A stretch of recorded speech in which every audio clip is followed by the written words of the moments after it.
বিসমিল্লাহির রহমানির রহিম। আসসালামু আলাইকুম। জনতা রান্নাঘর থেকে সবাইকে জানাচ্ছি শুভেচ্ছা। আশা করি সবাই ভালো আছেন।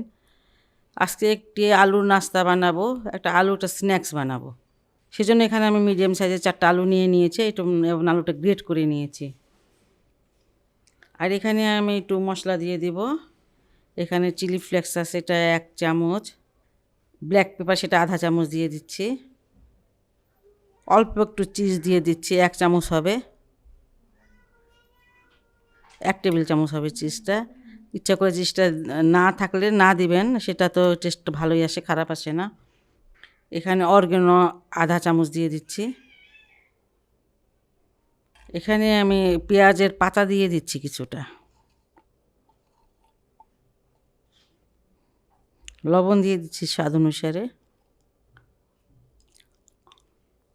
খুব ভালো করে এটা মাখিয়ে নেব।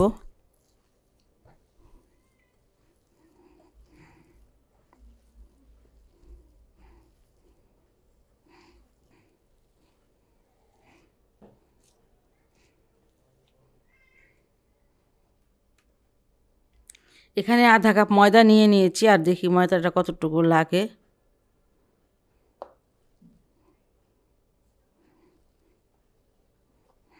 আপনাদের ময়দা কম বেশি লাগতে পারে, কারণ আলুতে অনেক পানি থাকে, আবার অনেক আলুতে পানি কম থাকে।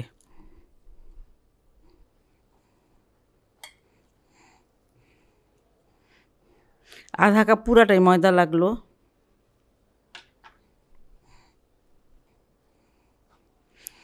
সব কিছু খুব ভালো করে মিশিয়ে নিতে হবে।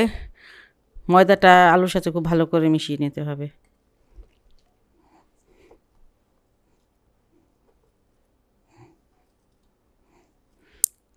আমি এখানে 1 চামচ তেল দিয়ে দিব।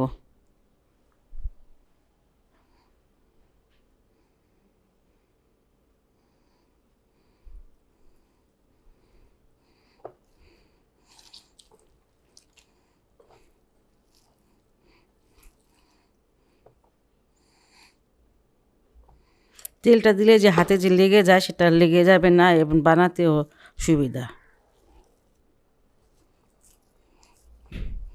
এটা আমি খুব ভালো করে মেখে নিয়েছি। আর এবার নাস্তাগুলো একটু বানিয়ে নেব, একটু দেখাচ্ছি কিভাবে। এই যে একটা লেবুর মতন একটা ডো নেবেন।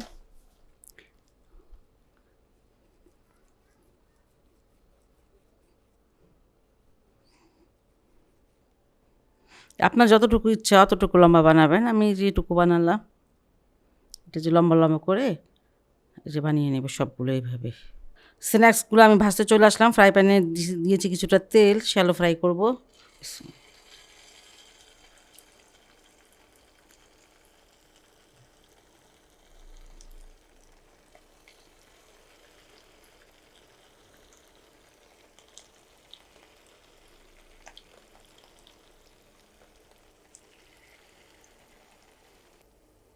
এখানে আমি 2-3 মিনিট ভেজে নিলাম, আর এটা এখন আমি উল্টিয়ে দিচ্ছি।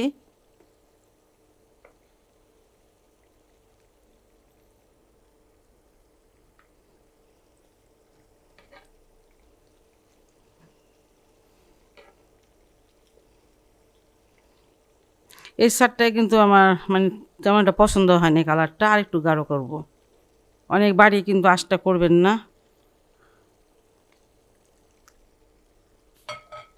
স্ন্যাক্সগুলো ভাজা আমার হয়ে গেছে, আর এটা আমি এখন নামিয়ে নেব। আপনাদের পছন্দ মতন কালার করে নামাবেন। এই চিজ দেওয়া তো একটু নরম থাকে, তারপরে একটু নরমই থাকবে, কারণ এটার মধ্যে চিজ দেওয়া, এই জন্য। খুবই সহজ একটি রেসিপি, ঘরে যা থাকে সেটা দিয়ে এটা করা যায়। এটা আপনারা বাসা অবশ্যই ট্রাই করতে পারেন। এটা বাচ্চারাও এটা খুব পছন্দ করে। যাই হোক, খুব ভালো একটা রেসিপি, বাসা অবশ্যই ট্রাই করবেন। যদি ভালো লাগে তাহলে আমার চ্যানেলকে লাইক, কমেন্ট, সাবস্ক্রাইব করবেন। সবাই ভালো থাকুন, সুস্থ থাকুন, নিরাপদে থাকুন। সবসময় এই দোয়াটা করি। আল্লাহ হাফেজ।